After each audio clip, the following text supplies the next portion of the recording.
Alright, this is one of those 1990s starter kill devices that prevents your vehicle from starting when you remove the chip from the holder.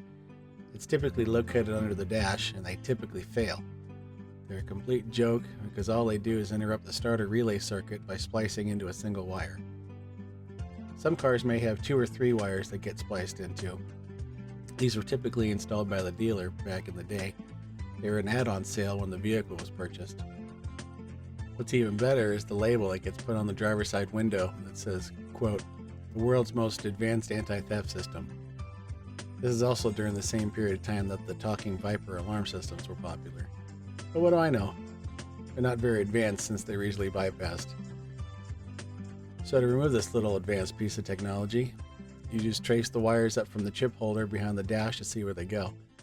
In this case, this is a 1994 Toyota pickup truck. All I had to do was remove the 4 screws and a 10mm bolt to pull the kick panel down for access.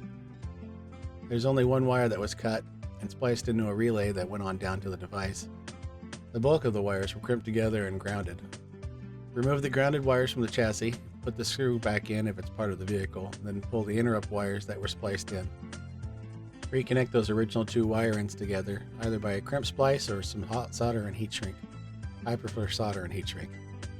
Once that's done, start it up, verify it works, and then reinstall the panel. If you have multiple wires that were cut and spliced into this advanced piece of technology, you may need to consult an automotive electrician if you don't feel comfortable matching up the individual wire insulation color codes and get them back the way they used to be. That's it for now. If this was helpful to you, I would definitely appreciate a like and subscribe below. See you next time.